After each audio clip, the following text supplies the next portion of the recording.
Allez, il est 7h25, Charles Magnin. Charles, vous surveillez les réseaux sociaux. Le bras d'honneur présumé de Paul Pogba a donc fait couler beaucoup d'encre.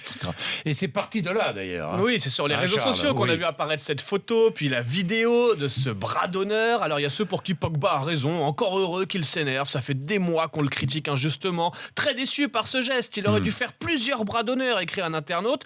Mais surtout, il y a ceux qui préfèrent en rire. Il ne faut surtout pas trop montrer ces images du geste de Pogba, car on court un grand risque, voir Cabaye titulaire au prochain match. Pogba a tellement de gestes en ce moment qu'il n'arrive même pas à faire un vrai bras d'honneur correct. Et puis, hier soir, Paul Pogba a trouvé un avocat de choix, Nicolas Anelka, qui a pris sa défense sur Twitter.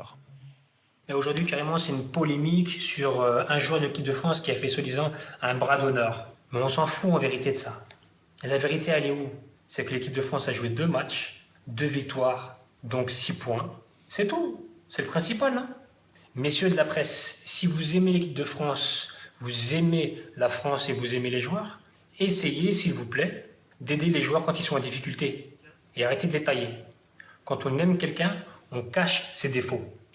Quand on aime quelqu'un, on cache ses défauts, nous dit Nicolas Anelka. Est-ce qu'on cache ses défauts quand on aime quelqu'un? Vous avez 4 heures. On Ouais, pourrait en vous parler avez en 4 philo. heures. En tout cas, comme le dit un internaute, le foot français se joue à 11 et consiste à trouver des polémiques quotidiennes sur les joueurs. Alors justement, il y a le bac. Eh Après oui. la philo mercredi, l'histoire hier, la philo ou le français aussi pour d'autres séries. Enfin, il y a Français pas ce que matin pour le bac français français pour ce les matin premières. Pour les premières et puis français, je crois, pour d'autres séries mercredi matin. Oui.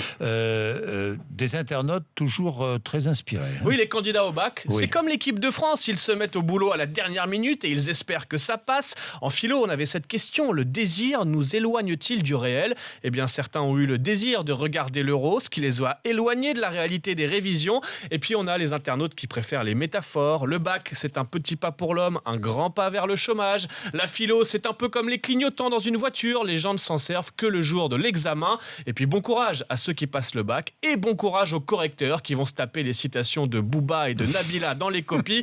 Bref, pour relativiser, dites-vous que Evangeli a eu son bac, contrairement à Jean Cocteau ou André Malraux. Oui, ça calme tout le monde. hein. Je vous le dis tout de suite.